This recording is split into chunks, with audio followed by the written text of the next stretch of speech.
आपके फॉलोअर्स में रवीना टंडन भी हैं एक, तो जब आप आए कितनी मुस्कुराहट आई खान साहब आपके। आप पटना से हैं ना? हाँ। हमें भी पटना पसंद है। तो जी आपके पीछे पड़ा कोई क्रेजी फैन ऐसा? आजकल के हिंदुस्तान में जो बनेगी आलिया उसी को मिलेगा कालिया। हम सफेद कुर्ता पहन लेते हैं ना तो लगता है जैसे बतासा में चिमटा घुसा हुआ है। अरे यूपीएससी ना खखोर के पूछता है कुछ हो। अब जैसे किसी को कह देंगे मामा जी तो आराम से समझ में आ जाएगा। कहेंगे हमारे बाप के सार तो कहेंगे कौन सी बोल रहा है बाप के सार। अरे मामा जी को ही बोला जाता है बाप के सार।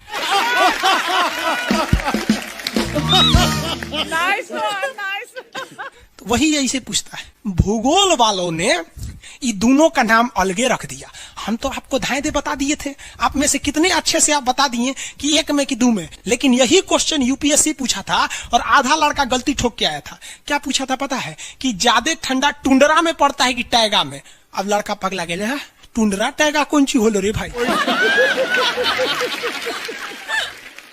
टुंडरा टैगा लो, टुंडरा टैगा यहाँ पर। Very good. अरे इसमें इमोजी कौन लिख के भेज रहा है? ये सबको होने बतियाने का आदत लगा है। इमोजी लिख के भेज देता कहीं। आगे लोग कहेंगे इमोजी कौन सी पढ़ेंगे हम? इमोजी लड़कियां बना बना भेज रही हैं सब। टुंडरा बोल रहे हैं तो अपन फोटो भेज रही है। और दिखाइए। ये इमोजी लिख के मत भेजिए आप लोग। अरे जो लिखना है लिखिए ना, इमोजी भेजता है सब। हिंदी मीडियम वाला तो कई को पता नहीं इमोजी मतलब कौन सी होला। और जन सियार ऐसा पीला पीला मुखटवा बना रहा तो इमोजी बोला जाता है। ये रेखा बोलिए फटाफट, कौन सी रेखा है बीचों बीच से जा रही है? ये रेखा है विषुवत रेखा। कौन सी रेखा? विषुवत रेखा। हमारा प्यारा भारत ये रहा हमारा सारे जहां से अच्छा। ये हमारा हिंदुस्तान उत्तरी गोलार्ध में है, northern hemisphere of the earth. ये हमारा कौन सी रेखा? विषुवत रेखा। अरे ये क्या हो गया यार? टेक्निकल आदमी नहीं है हम, या नौटंकी कर रहा है। रेखा पे जितने देश है ना वहां के लोग एकदम मंगरैला की तरह काला होते हैं सब। आगे इतना भयानक काला होता है सब कि उनको देखकर हिंदुस्तान का अगुआ भाग जाएगा। दुल्हन की तो बातें छोड़िए, लेकिन जितना सुंदर लड़की होती है सब ना, बहुत सुंदर लड़की, वो देखिएगा जब टेढ़ा लड़का पसंद करती है सब। सुंदर लड़की को बुद्धि पता नहीं कहाँ होता है। एक्चुअली भगवान जो है ना सुंदरता बनाए। देखिए अगर किसी चीज में समय देंगे तो दूसरे चीज से समय काटना पड़ेगा। तो भगवान जिसको सुंदर बनाया ना, खूब सुंदर, तो उसको कुछ ना कुछ कहीं ना कहीं से समय काट लिया। तो जो बुद्धि बना रहा था तो बुद्धि काट लिया। तो जितना देखिए जितना सुंदर लड़की की रहेंगी सर, अजबे सबसे फसल रहती है सर, एकदम खौराइल रहेगा। खूब सुंदर लड़की लेके घूमेगा। आप देखिए ना, एक देख लीजिए ऐश्वर्या राय को, कोना से बिया की अभिषेक बच्चन। बताइए हम लोग उस टाइम खा लिए थे लोग। और दिखाइए। हाँ ये अजब हाल है भाई। तो वही हो गया। तो यहाँ पे जितना मिलेगा सब ना, सब का सब मिलेगा सब काला काला। और हिंदुस्तान में जो बनेगी आलिया उसी को मिलेगा कालिया। यहाँ कश्मीर में खूब ठंडा, कश्मीर की कली, वाह वाह, समझ गया। वहां कोई फेयर एंड लवली की जरूरत नहीं है। कश्मीर के लड़का लड़की सब गोरे होते हैं लोग। और नीचे दक्षिण भारत में देखेंगे तो सब झौंसल मिलता है सब। कुछ कुछ हीरोइन गोरी हो जाती है सर। अब बाल्टी में सोच रहे फेयर एंड लवली घोर के में नहा लेगी तो गोर ना हो जाएगी सर। सब भूगोल का नियम काम नहीं करता है यहाँ पर। सन में मेरा कि नहीं आ रहा। तो साउथ के लोग काले क्यों होते हैं? अब भैया साउथ वाले लोग बुरा नहीं मानिएगा, और काला होना बुरा क्या? हम खुद काला है, हम क्या दूसरे को बोलेंगे? हम सफेद कुर्ता पहन लेते हैं ना तो लगता है जैसे बतासा में चिमटा घुसा हुआ है। आपको फिर बताए ना जितना काला रहता है उसको कैसा मिलती है सब। हाँ चलो ध्यान से देखो इधर। यहाँ समझिए, आप समझ में आया? कश्मीर के लोग गोरे काय होते? अच्छा, कश्मीर से तो ज्यादा गोर चाइना वाला होगा सर, उससे गोर तो रूस वाला होगा सर। ऐसे रूस वाला को देखेंगे ना, व्लादिमीर पुतिन को देखिएगा तो लगेगा जैसे छीलल मुर्गी है। अंग्रेज सबको ऐसे कर देता है सो तो खून दिखने लगता है यहाँ पे लाल लाल। समझा कि नहीं? क्या भूगोल कितना इजी है ना? इजी नहीं है, बकलोल कहेंगे इजी नहीं लग रहा है इसको। सुतल है। आगे बढ़े तो जितने लोग विषुवत रेखा के करीब वाले हैं वो होंगे काले, बीवी में रहेगी गोरी। और जो ये कोई भूगोल का नियम नहीं है रे भाई। और दिखाइए। बस खत्म। टफेस्ट एग्जाम है इंडिया का, यूपीएससी। उसकी 2.5 लाख की फीस को हम 7,500 में कर दिए। बहुत बढ़िया, बहुत बढ़िया, वेरी गुड। ऐसे हम लोग को लगता होगा 7,500 बहुत कम है। एक लड़की ने कहा कि सर शाम वाले बैच को ना मॉर्निंग में कर दीजिए। हम कहे बाबू तो इतना सबके इंडिविजुअल से तो बैच ट्रांसफर नहीं, क्या प्रॉब्लम है? उसने कहा ना शाम में हमको दूसरे के यहाँ बर्तन मांजने जाना होता है। एक लड़का बेचारा नदी से बालू निकालता था और वो बालू को भरता था, फिर नाव बालू को किनारे लेके बेचती थी और वो बालू भरता था, उससे मेरी फीस ले आया। हमारा हाथ कांप गया, हम कैसे फीस ले लेंगे यहाँ पर। उसी दिन हमने ये प्रण लिया था कि भारत का कोई भी बच्चा उसके सफलता में पैसा उसकी बाधा नहीं बनेगी, चाहे उसको जितना भी पढ़ना रहे।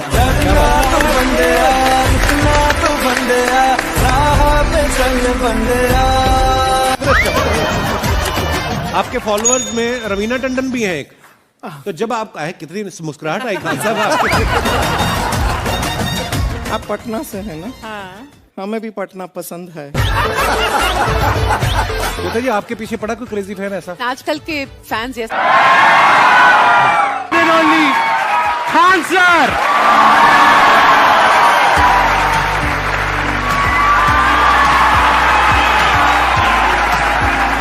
क्या हाल चाल जी, कैसे हैं आप? सीरियल तो और ससुरा चौपट रहता है।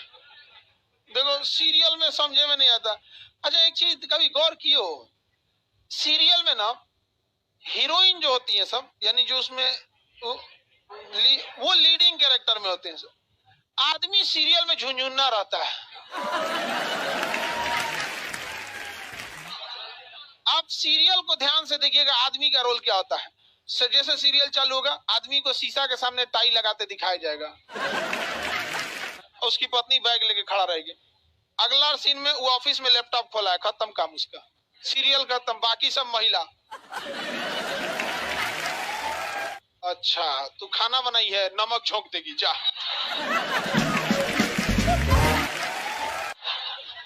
आदमी का काम खत्म, बस लैपटॉप खोलो, टाई लगाओ, खत्म कहानी। बाद में आएगा घरे तो देखेगा मम्मी अलगे मुंह फुलाई है, पत्नी अलगे रो रही है,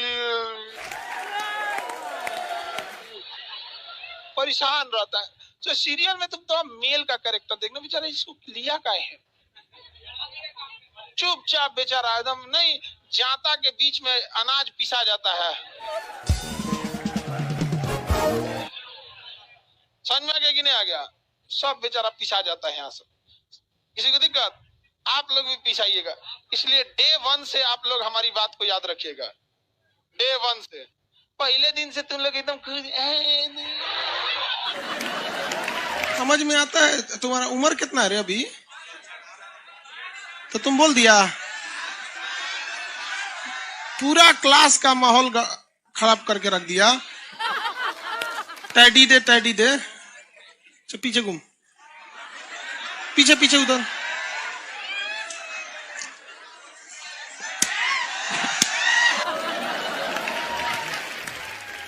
पढ़ने का उम्र है, पढ़ाई कर ले।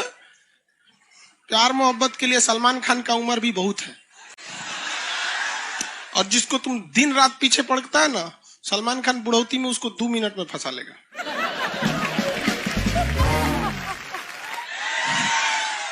लड़की खूबसूरत हो और लड़का कामयाब हो, प्यार 2 मिनट में हो जाता है।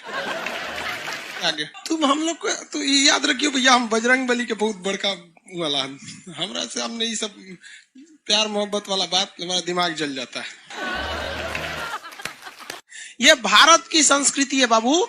ये अंग्रेजों के यहाँ वैलेंटाइन डे होता है, जहां हर साल उनके प्यार मोहब्बत बदल जाया करते हैं, अगले साल दूसरे को वो लोग करते हैं। भारत की संस्कृति है, यहाँ एक बार जिनसे प्यार होता है 7 जन्मों का रिश्ता निभाने के लिए 7 फेरे लेते हैं वो लोग।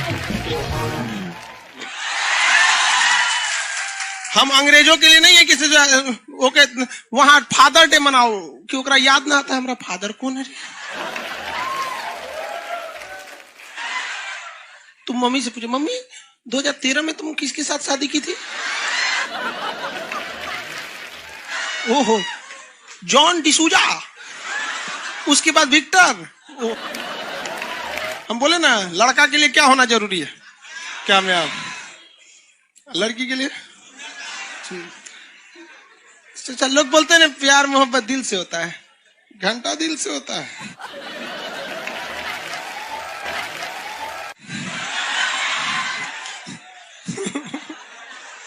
अगर प्यार दिल से होता तो सारा ब्यूटी पार्लर बंद हो चुके रहते।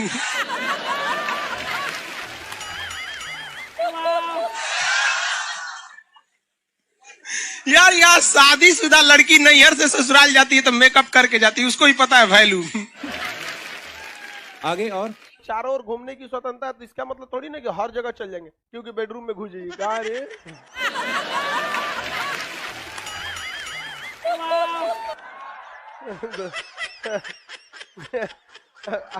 आज जाके कह दीजिए खान सर बोले थे चारों ओर घूमने की स्वतंत्रता के कचर के मारेगा आपको।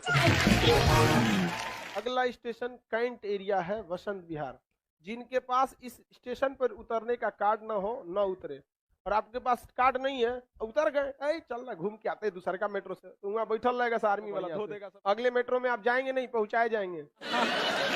घर में भी देखिएगा ना, महिला हड़ताल करेगी तो बोलबे नहीं करेगी दीदी।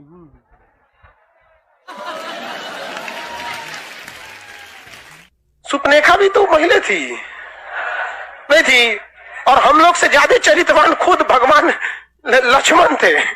उनको नहीं पता था कि डिसिप्लिन क्या होता है, नकिया काट दिए थे। सुपनेखा का नहीं पता है। देखो लड़कियों की मेमोरी को लोग मजाक उड़ाते हैं, लड़कियों को आज भी वो बात याद है कि सुपनेखा जो प्रपोज की थी तो नाक काट लिया गया। कोई लड़की नहीं करेगी प्रपोज, उसी समय से डरी हुई है। ये डर उनके डीएनए में घुस गया है। कौन जी कहती है नहीं सर, कौन लड़की करती है प्रपोज? इस सबको समझो में नहीं आता है कहां बोलना चाहिए कहां नहीं बोलना चाहिए। नहीं सर,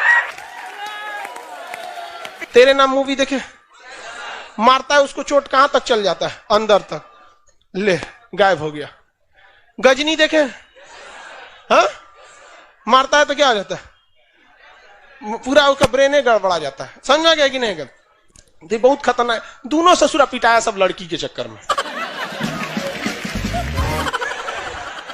प्यार करने से पहले अंजाम देख लो, यकीन ना आए तो गजनी और तेरे नाम देख लो। एक्चुअली मैचिंग भी है। क्या जरूरत है भैया पिटाने की? इतना मेहनत से भगवान ने ब्रेन दिया, आप लोग जीवन भर मेहनत कर करके इसमें डाउनलोड करते रहते हैं, कभी फिजिक्स, बायोलॉजी, केमिस्ट्री। कोनो लड़की के चक्कर में फरवा के चलेंगे, क्या हो गया फिर? लाइव वाले सब समझ रहा है, हाँ ये लाइव वाला भी बहुत होशियार है, यो उधर हंसता है सब। ये कैसे हंसता है सब पता है? इमोजी बना देता है।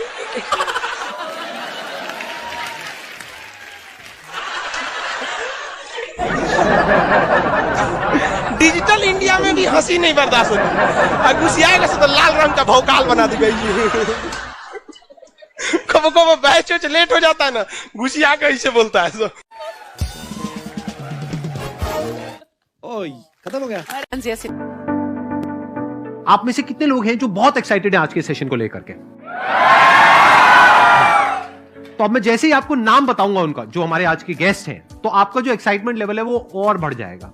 ये बताने से पहले कि गेस्ट कौन है, मैं आपको थोड़ा सा बताता हूं यूट्यूब के बारे में। यूट्यूब में क्या है कि पूरे वर्ल्ड की अगर बात करी जाए तो करोड़ों चैनल्स हैं जो अलग अलग जॉनर्स में हैं, अलग अलग कैटेगरीज में हैं। उसमें से 2 बड़ी कैटेगरीज हैं, मोटिवेशन और एजुकेशन। पूरे वर्ल्ड में जो वर्ल्ड का नंबर 1 मोटिवेशन चैनल है वो मेरा है, और जो वर्ल्ड का नंबर 1 एजुकेशन चैनल है किसी इंडिपेंडेंट क्रिएटर का वो उनका है, जो कि हमारे गेस्ट हैं। उनके 17 मिलियन से ज्यादा सब्सक्राइबर्स हैं। Please give an energetic and warm welcome to the one and only Khan sir.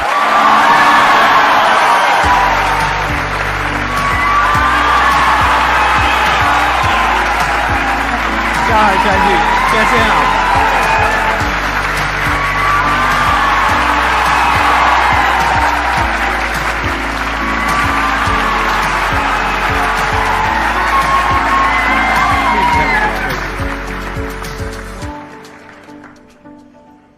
इससे पहले कि ऑडियंस आपसे कुछ पूछे या इंटरेक्ट करे, मेरे माइंड में एक क्वेश्चन है आपके लिए जी। जो बच्चे हैं वो आपके इतने दीवाने क्यों हैं, इतने पागल क्यों हैं आपके पीछे? मतलब मेरे कमेंट सेक्शन में भरा पड़ा था खान सर कब आएंगे, खान सर कब आएंगे। मतलब ऐसा क्या जादू कर दिया आपने बच्चों के ऊपर? ये सवाल हम आपसे भी पूछते हैं, हमारे पे भी इतना कमेंट आया, इतना मेरे तो ऑफिस में लोग चले आए कि सर कब जा रहे हैं। अच्छा। क्योंकि हम लोग का तो एग्जैक्ट है, वही पढ़ाना है। हाँ। तो देखिए, हम लोग का मेन है कि बच्चों को जो जरूरत रहती है कि अगर लड़का पढ़ने आया रहा ना, उसके मन में कोई डाउट ना रह जाए। हम उसको कहते हैं कि हम तुम्हें पढ़ा रहे हैं, दम है तो भूल के दिखाओ, याद करके नहीं।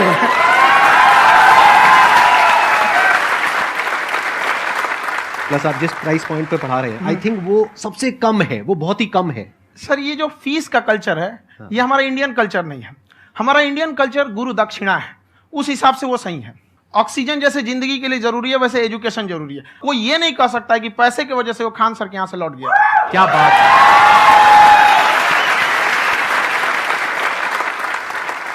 मैंने देखा कि आपका ये जो चैनल है कि ये पिछले 3 साल के अंदर अंदर ही ग्रो किया है। हमको जब चैनल शुरू हुआ तो एक दिन में हम 4-5 वीडियो बनाए। एक हमको कुछ आता, आज भी नहीं आता इतना, तो हम देख के कैमरा उमरा तो हम कंफ्यूज हो गए, बाप रे। तो हम एक ही दिन में वीडियो शूट किया, पढ़ाने वाला टॉपिक था हमको। उसके बाद कभी वीडियो नहीं, 6-7 वीडियो एक ही बार शूट कर लिए। और एक जो थे जिनका कैमरा वगैरह था, मेरे पास कैमरे भी नहीं थे उस टाइम, और कैमरा 35,000 का था। तो 6 महीना इसी में लग गया, जो 35,000 इसी में फंस जाएगा।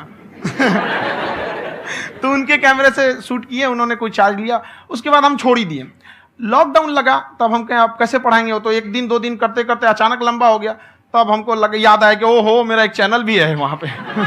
तो उस समय उस पर लगभग 30,000 सब्सक्राइबर हो चुके थे।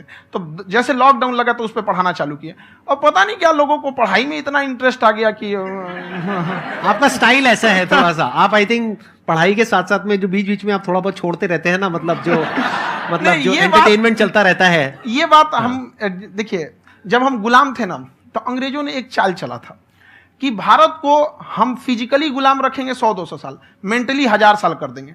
उन्होंने पढ़ाई का मॉडल चेंज कर दिया। उन्होंने ऐसा डिजाइन किया कि ये टीचर की रिस्पॉन्सिबिलिटी है, वो पढ़ा के चला जाए। टीचर की रिस्पॉन्सिबिलिटी यहां खत्म नहीं हो जाती। पढ़ाना तो कोई भी पढ़ा सकता है, टीचर की इससे बड़ी रिस्पॉन्सिबिलिटी होती है उसे समझाना। वो समझा कि नहीं समझा। अगर लड़का आपके समझाने के बाद डाउट रह गया तो ये आपकी गलती है। लड़का हमसे पूछता है, सर इतनी भीड़ है आपके पास, तो कहे सर डाउट कैसे पूछेंगे? हम कह रहे यार, तुम्हारा डाउट बचेगा तब ना पूछेगा तुम डाउट यहाँ पे।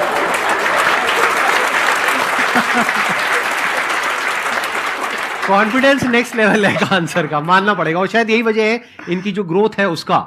किसी ने शायद सपने में भी नहीं सोचा होगा कि पिछले 2 साल के अंदर अंदर जो आपके चैनल की ग्रोथ हुई है, जैसे आप खुद ही बता रहे हैं कि लॉकडाउन के टाइम पे आपके 30,000 के करीब सब्सक्राइबर्स थे, आज की डेट में 17 मिलियन है। और मेरा एक क्वेश्चन और है, इससे पहले कि ऑडियंस में से आपसे कोई क्वेश्चन पूछे, कि कई बार आप ऐसे भी टॉपिक्स टच करते हैं जो थोड़े से कंट्रोवर्शियल हैं या थोड़े से सेंसिटिव हैं, जिसके ऊपर बात करने की हिम्मत आई थिंक बहुत ही कम लोगों में है।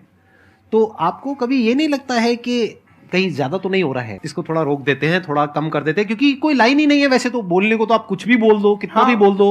हुई है कंट्रोवर्सी बहुत बार। एक्चुअली बचपन से हमको फौज में जाना था, और फौज वालों के लिए ये सब मायने नहीं रखता। उसको करना है मतलब करना है, तुम सामने कुछ भी रहो, डजंट मैटर।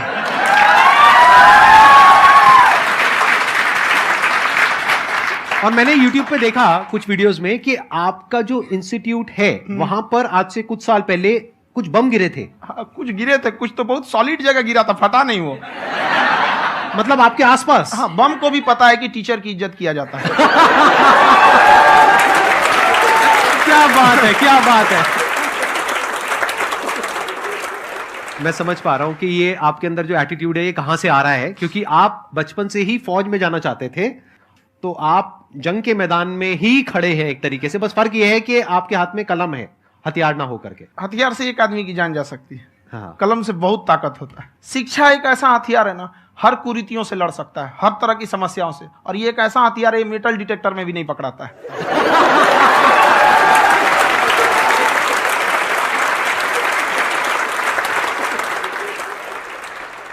मेरा क्वेश्चन ये है कि अभी प्राइवेट ऑर्गेनाइजेशंस में पीटने का, पनिशमेंट का ये सिस्टम जो है खत्म हो गया है। हम आपके वीडियो में देखे हैं सर कि आप एक बड़ा सा रोल रखे रहते हैं, पुलिस है वाला ना? लाठी है वो, पुलिस वाला लाठी है, और स्टेज पे बुला के बच्चों को उसी से धुनाई शुरू कर देते हैं मस्त एकदम से, है ना?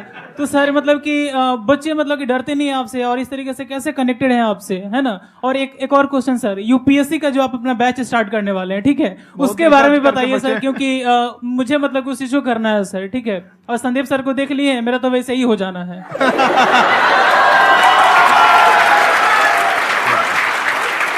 क्या हो जाना है? मेरा पूरा कंप्लीट करो। I'll be an IAS officer next year because I have seen you, sir. My day is like complete, sir. All the best. Thank you so much, sir. Thank you. पूरा बोला करो। Thank you. देखिए, लड़कों को जहां तक पीटने की बात है, जब पढ़ाने की बात आएगी तो उसको हम पूरे बेहतरीन ढंग से पढ़ाएंगे। लेकिन जब सजा देने की बात आएगी ना, तो वो भी बेहतरीन ढंग से होगा। ऐसा थोड़ी होगा कि बस एक ही चीज बेहतरीन ढंग से होगा। और डर का होना बहुत जरूरी है। ये डर भी अपने आप में एक मोटिवेशन है, क्योंकि जब आपके अंदर एक थोड़ा सा डर रहे ना, तो डर के भागिए मत।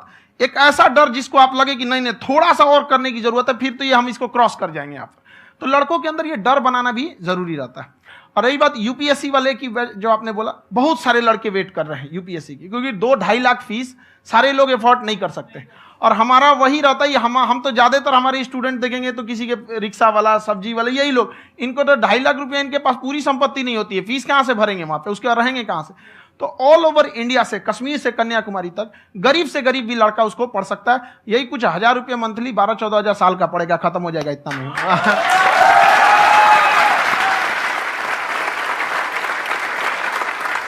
ये जो डंडे वाली बात इन्होंने कही, ये सच है? मतलब आप सच में एक डंडा रखते हो? पुलिस का ही है वो। और मारते हो? हाँ। कि मतलब अगर कोई लड़की छेड़ता है या ऐसा कोई भी उल्टा पुल्टा काम पढ़ाई करता लिखाई है, कुछ भी गलती करेंगे तो पिटाएंगे वो यहाँ पे, कैमरे पे, ऑन कैमरा, जैसा भी रहे, कुछ भी पिटाना तो उनको फिक्स है। एक तो कोई मतलब विधायक जी थे, उनके लड़का को पीट दिए, तो चला दल बल लेके अपना वहां पे। उसने घर पे नहीं बताया था कि सर ने पीटा है, बस बोल दिया कोचिंग में पीटा है। बाद में पता चला हम पीटे हैं, तो उसके पिताजी मेरे सामने और पीटे।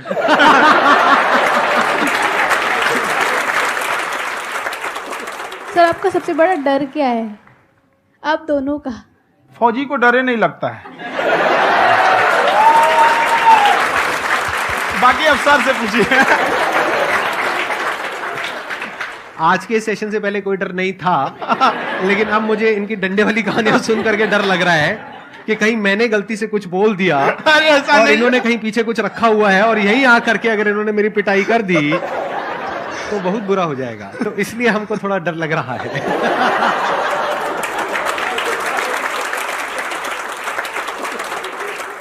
आपकी डेली कितने घंटे क्लासेस होती हैं?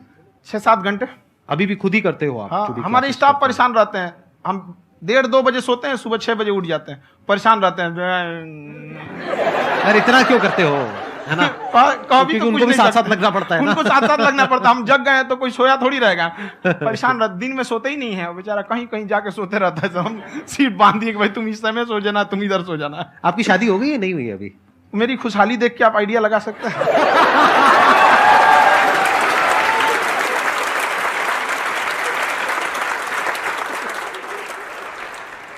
First of all I would like to say sir, thank you so much to you and to your team कि आपने मुझे यहाँ आने का मौका दिया। एंड सर, अब तक मैंने आपको सिर्फ फ़ोन या लैपटॉप में ही देखा है दोनों को, आज फर्स्ट टाइम लाइव देख रही हूँ तो बहुत अच्छा लग रहा है। तो मेरा क्वेश्चन ये है सर आपसे, जब हम लाइफ में कोई डिसीज़न लेते हैं कि हमें ये पर्टिकुलर चीज़ करनी है, और क्योंकि हम डिसीज़न लेते हैं तो हमारी आदत है कि पहले हम 4 लोगों से पूछते हैं कि तू बता तेरी क्या राय है, तू बता तेरी क्या राय है। तो उनमें से अगर कोई हमें कह देता है कि ये बेकार डिसीजन है, मत कर, तो हमारा माइंड कहीं ना कहीं डाइवर्ट होने लगता है और उसकी वजह से हम अपना डिसीजन चेंज कर देते हैं। तो मेरा क्वेश्चन ये है कि कैसे हम अपने डिसीजन पे स्टिक रहे, कैसे हम जो दूसरे के ओपिनियन है उनको अफेक्ट ना होने दें अपने ऊपर। दूसरे से सलाह लेने से पहले एक बार खुद उस पर रिसर्च कर लेना चाहिए। ताकि आप सामने वाला क्या सलाह दे रहा है आपको समझ में आना चाहिए। यहाँ पर ऐसा नहीं है कि कई बार ऐसे होते हैं कि दूसरे वाले को एक्सपीरियंस होता है, तो अगर आपको पहले से आइडिया है, उसके बारे में आप बेहतरीन ढंग से रिसर्च किए हैं कि क्या इसमें प्लस पॉइंट है क्या निगेटिव है, उसके बाद आप किसी से सलाह लेने जाइए। ये नहीं कि मन में ऐसी बताओ गड़बड़ा जाएगा। तो वहाँ पे पहले आपको R&D करना पड़ता है, समझ में आया कि नहीं। और जिंदगी हो या गाड़ी, जीतेगा वही जो टाइम पे गियर चेंज कर रहा है। तो डिसीजन चेंज करना बहुत ज्यादा गलत नहीं है। इन्होंने बहुत अच्छी बात कही है और मैं इसी बात में थोड़ा सा और ऐड ऑन करूंगा कि ये जो आपने कहा ना कि अपने डिसीजन पे स्टिक कैसे रहें, ये कोई अच्छी क्वालिटी नहीं है, क्योंकि टाइम टू टाइम आपको अपने डिसीजंस को चेंज करना होता है। जैसे आपने 4 लोगों से डिस्कस किया, कोई इंसान कुछ पॉजिटिव बोल रहा है, कोई नेगेटिव बोल रहा है, उससे फर्क नहीं पड़ना चाहिए। डिपेंड ये करता है कि वो जो बोल रहा है उसका बेसिस क्या है। क्या वो किसी नॉलेज या एक्सपीरियंस के बेस पे बोल रहा है या ऐसे ही कुछ भी बोल रहा है? ऐसे ही बोल रहा है तो फिर उसकी बात पे ध्यान क्यों दे रहे हो? अगर किसी नॉलेज या एक्सपीरियंस के बेस पे बोल रहा है, फिर चाहे वो पॉजिटिव बोल रहा है चाहे नेगेटिव बोल रहा है, दोनों ही मायने रखता है। उसके बाद में रिसर्च करनी है और फिर रिसर्च करने के बाद में फाइनल डिसीजन अपना खुद का होना चाहिए। अब वो डिसीजन उससे अलग भी हो सकता है जो आपने पहले लिया था, और वो सेम भी हो सकता है। सर मेरा क्वेश्चन दोनों से है आपसे, how to deal procrastination and laziness. हमारा ब्रेन है ना, ये बहुत आलसी टाइप का, इसको आराम खोजना पसंद है। अब थोड़ा सा भी अब इसको आराम की ओर लेके चलेगा ना तो फिर उधर ही रहेगा। आप सोचेंगे 10 मिनट आराम कर लेते हैं ना, तो 10 मिनट 2 घंटा बना देगा। उसको टॉर्चर कीजिए, चल 10 मिनट बाद में। उसको आप उस पर हावी में, वो कह रहा है कि हमको आराम चाहिए, आपको हाँ आराम मिलेगा, पहले काम फिर मिलेगा आराम। तो आप उसके हिसाब से मत चल। आपका मन कर रहा है थोड़ा सा देख लेते हैं, कोई नोटिफिकेशन आया, आप कोई काम कर रहे हैं, क्यों पहले काम कर लीजिए, बाद में देखिएगा ना नोटिफिकेशन। आप हावी मत होने दीजिए यहाँ पे। अगर आप 5 मिनट भी थोड़ा सा लूज पड़े ना, थोड़ा सा कमर सीधा कर लेते हैं, वो 2 घंटा बर्बाद कर दिया आपको। हावी मत होने दीजिएगा उसको अपने ऊपर। प्रोक्रेस्टिनेशन को तोड़ने का एक ही तरीका है, सबसे छोटे लेवल पे ले जा करके उस गोल को तोड़ दो। यानी वो गोल बहुत बड़ा है, उसको ब्रेक डाउन करो, उसके सबसे पहले स्टेप पे आ जाओ कि उसको अचीव करने का सबसे पहला स्टेप क्या है। जैसे गाड़ी चलाना सीखना है, उसका सबसे पहला स्टेप क्या है। अगर घर में कोई नहीं है सिखाने वाला या सिखाने वाली, तो बाहर जा करके जो गाड़ी का ड्राइविंग स्कूल है उधर जा करके पैसे दे दो। अब फंस गए ना तो फंसा दो अपने आप को। दिमाग ये लगाओ कि अपने आप को कैसे फंसाया जाए। जब हम फंस जाते हैं ना तो फिर हमको वो काम करना ही पड़ता है। Then there is no looking back. जब तक आप सोच रहे हो तब तक सोच रहे हो, उसको बोलते हैं पैरालिसिस ऑफ एनालिसिस, कि आप सोचते चले जा रहे हो अपने माइंड में, मैं ये करूंगा वो करूंगा वो करूंगा वो करूंगा, और प्रोक्रेस्टिनेट हो रहा है, वो चीज टलती चली जा रही है। तो उसको छोटे से छोटे लेवल पे ब्रेक डाउन करके उसको कर दो, दैट इज नंबर 1। और जैसे ही करना शुरू करते हो, कोशिश करो कि उसको जब तक कि आप सही से नहीं कर लेते हो उसको छोड़ना नहीं है, तो आपकी लेजीनेस भी खत्म हो जाएगी। कई लोगों को तो हमने देखा जो सप्ताह में कुछ भी नहीं करता, वो भी संडे को आराम कर रहा है।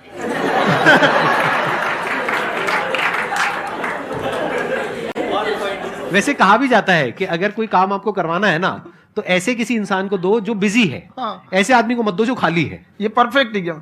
किसी को भी आप देखिएगा जिसको आप कहते हैं कि मतलब थोड़ा ठीक ठाक आप समझते हैं कि नहीं ये बहुत आगे निकल, वो एक काम को खत्म करने के बाद कभी आराम नहीं करेगा। एक काम खत्म हुआ उसको लगेगा हाँ एक खत्म हो गया, अब दूसरा करना चाहिए। और वही जिसको देखिएगा एक खत्म हो गया और आराम करना चाहिए, कभी नहीं, लाइफ में आखिरी सांस तक।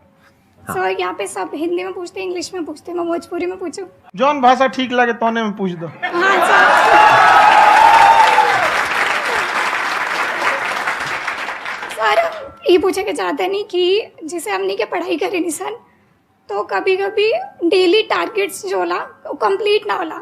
अगर टारगेट्स कंप्लीट भी होला तो फिर ऐसा इरिटेशन या फिर वो एंजाइटी या फिर कि और करना है या फिर अभी नहीं हुआ, वो चीज हमेशा रहेला। तो वो कम कैसे करल जाए? देखिए टारगेट्स को ना हम लोग को एक अपने हिसाब से पहले फिट करना चाहिए। ऐसा नहीं कि दूसरे किसी इंसान को देख के हम टारगेट फिट कर ले। कोई लड़का 8 घंटा पढ़ रहा है, कोई पहली बार अभी पढ़ना ही चालू किया, उसको देख के 8 घंटा पढ़ेगा तो पढ़ाई छोड़ देगा। तो आप अपनी क्षमता के हिसाब से देखिए कि आप कितना पढ़ सकते हैं। अगर आपने एक घंटे को बना लिया कि हम 1 घंटा पढ़ सकते हैं, अगले 1 हफ्ते तक उसको सस्टेन रखिए। जिम में कैसे करते हैं लोग, पहले दिन उठा लीजिएगा 1 क्विंटल तो हार्ट अटैक हो जाएगा। तो वो धीरे धीरे टारगेट सेट कीजिए और अपनी क्षमता को भी देखिए। हर इंसान की क्षमता अलग है। कंगारू को देख के हाथी छलांग मारेगा, पैर तोड़ के बैठ जाएगा।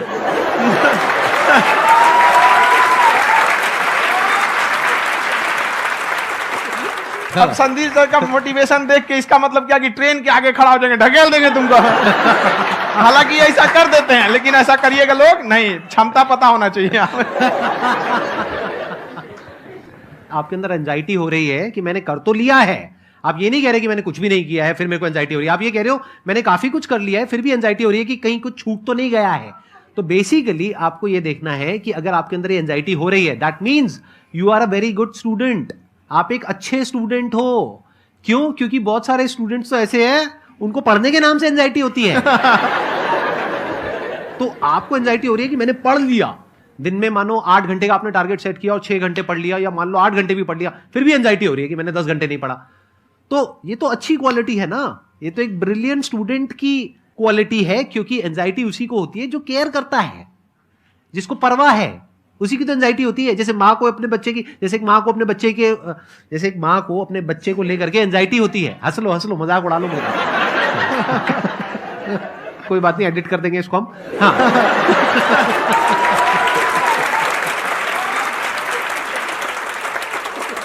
जैसे एक माँ है, उसको अपने बच्चे को लेकर के एंजाइटी होती है, थोड़ी सी भी तबीयत खराब हो जाए उसको एंजाइटी होती है, चाहे बच्चा ठीक भी है, डॉक्टर को नहीं होती है। क्यों? क्योंकि माँ को उस बच्चे से प्यार है। तो दैट मीन्स कि आप अपनी पढ़ाई को लेकर के सीरियस हो, इस वजह से आपके अंदर एंजाइटी हो रही है, विच इज नॉर्मल। जहां पर प्यार मोहब्बत होती है वहां पर थोड़ी बहुत एंजाइटी तो होती ही है ना। समझ रहे हो ना मैं क्या कहना चाह रहा हूं? आप लोग समझ रहे हो ना मैं कहां जा रहा हूं? जब वो किसी और से बात करती है तो एंजाइटी होती है ना।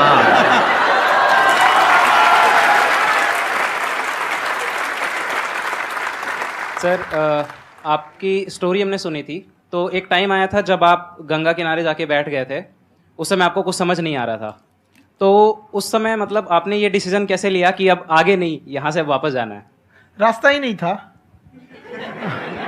घर जाने के लिए एटलीस्ट 90 रुपए चाहिए थे, जेब में 40 रुपए थे, कैसे घर जाते हैं? और हम गंगा के किनारे चुपचाप बैठे बैठे हम कहें कि अब बहुत टेंशन हो गया, अब घर जाना चाहिए। रूम पे तो किराए के रूम पे ही आदमी सारे लोग रहते, गए वहां पे तो रूम लॉक हो गया था। तुम खटखटाए तो ऊपर से गुस्सा से बोले जो ऑनर थे, क्या टाइम हो गया है? तुम कहे 9-10 बज रहा होगा, घड़ी देखिए तो 2 बज रहा था, रात का 2-2:30 बज गया था वहाँ। टेंशन में आप तो होता है, कई बार ऐसा समय आएगा कि लगेगा जैसे आप कुछ नहीं हो सकता है, तो इससे घबराना नहीं है। कभी कभी गुच्छे की आखिरी चाबी भी ताला खोल देती है। जो बातें आपने बताई कि घर में प्रॉब्लम्स ये तो बहुत लोगों ने फेस करी वहां पर, आप अकेले नहीं है, बहुत लोगों ने ये प्रॉब्लम्स फेस करी, बहुत तरह की प्रॉब्लम्स देखी, बहुत तरह की स्ट्रगल्स देखी, लेकिन वो सब इतने कामयाब नहीं हो पाए जितने कि आप हुए। तो आपके अंदर ऐसा कुछ ना कुछ है जो औरों के अंदर नहीं है, तो वो मैं जानना चाह रहा हूं कि वो ऐसा क्या था जहां से कि आपका दिमाग यहां तक सोच पा रहा है कि मैं पूरे इंडिया में इतने बड़े लेवल का चेंज लेकर के आ सकता हूं, एजुकेशन फील्ड में रेवोल्यूशन लेकर के आ सकता हूं। ये सोचना ही बहुत लोगों के बस का नहीं है। मेरी एक खुद की थिंकिंग, अगर हमको कोई 100 रुपए किसी काम के लिए दिया, हम सबसे यही कहते हैं, तो हम कोशिश करते हैं उसे 200 का रिटर्न दे। अगर कोई हमसे 200 रुपया फीस दे रहा है, 250 दे रहा है, तो हम उसको ये कोशिश करते हैं कि तुम्हें ऐसा लगे कि नहीं भैया हमने 10-20 हजार का पढ़ लिया यहाँ पर, वो ईमानदारी से कभी कमी नहीं। और हमेशा अगर हम प्रॉमिस X का करते हैं तो डिलीवर 4X करना चाहते हैं। ध्यान से सुनना और ध्यान से समझना इस फर्क को, अगर आप समझ पाए तो बहुत आगे जाओगे लाइफ में। एक वो होते हैं जो ये सोचते हैं कि हमें सब कुछ मिल जाए, हमें कुछ भी करना ना पड़े। दूसरी कैटेगरी होती है लोगों की जिनको जितना मिलता है उसमें भी चोरी चकारी करते हैं या कोशिश करते हैं कि उससे कम दे सामने वाले को जितना कि हमें मिल रहा है। तीसरी कैटेगरी होती है लोगों की, जो इनके जैसे लोग होते हैं, वो क्या करते हैं, वो ये सोचते हैं कि अगर मैंने किसी से 1 रुपए भी लिया, देखा जाए तो 200-250 रुपए कुछ भी नहीं होता है, 200-250 रुपए अगर मैंने लिया तो कैसे उसको 400 रुपए की वैल्यू दूं। ये जो थिंकिंग है ना, यही एक फर्क होता है एक ऐसे इंसान में जो बहुत आगे निकल जाता है और उस इंसान में जो मीडियोकर रह जाता है। आप अपने आप को अपने आप के ऊपर समय दीजिए, उसको डेवलप कीजिए। जब आप अपने आप के ऊपर खर्च करते हैं तो आने वाले समय में लोग गूगल पे आपको सर्च करते हैं। क्या बात है सर, ये आपने अभी बनाया है या ये कोई पुराना आपका वो है? बनते रहता है, इसे फ्लो में बन जाता है। आपके अंदर ना सर एक कवि छुपा हुआ है कहीं ना कहीं जो बाहर आना चाहता है। कभी ना कभी आपने सोचा होगा कुछ? हाँ, कभी कभी देखिए, एक चीज है, संगत का बहुत अच्छा असर पड़ता है। ये चीज को हमेशा, संगति का मतलब लोग हल्के में ले लेते हैं। संगति का मतलब होता है संग संग गति। तो अच्छे लोग के साथ रहेंगे तो संग संग अच्छी गति होती जाएगी, खराब में रहेंगे तो ये भी होता है। बट अपने आप को थोड़ा सोचना चाहिए कि हम केवल जी के मर जाएं इसके लिए नहीं आए हैं। लोग कहते हैं कि सर नाम क्यों नहीं बताते अपना। हमारी एक ही सोच है कि जाने के बाद इस दुनिया से हमको मतलब एक चीज देना चाहते हैं स्टूडेंट्स को कि वो याद करें कि इस पैसे की भाग दौड़ की दुनिया में हर कोई दोनों हाथ से लूटने में लगा है खाली हाथ जाने के लिए, ये सबको लगा है। तो हर कोई को ये सोचना चाहिए कि था कोई इंसान जो इतने कम फीस में इतनी शिक्षा जो महंगी थी, जो कमाने का रास्ता था, उसको भी एकदम कंपटीशन इतना कर दिया कि अब लोगों को अपनी फीस बढ़ाने में डर लगता है कि अरे यार, लड़का कमेंट करता है कि खान सर इतना ले रहे हैं, आप बहुत बड़ा टीचर हो गए।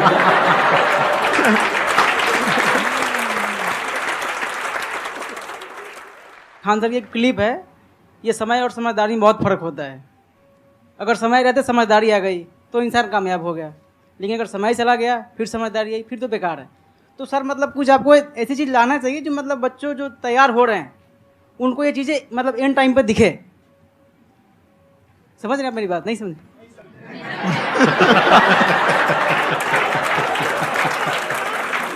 यही होता है सर, सर का मोटिवेशन ज्यादा हो जाता है।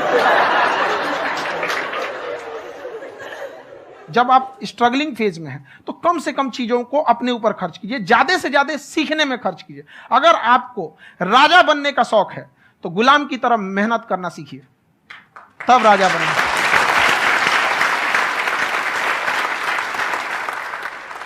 ये दुख, ये दर्द, ये सब तेरे अंदर है। तू अपने बनाए इस पिजड़े से बाहर निकल के देख, तू अपने आप में एक सिकंदर है।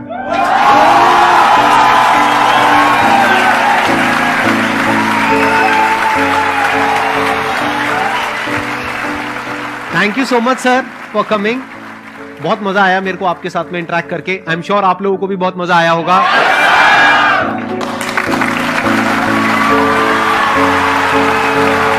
Thank you so much ji.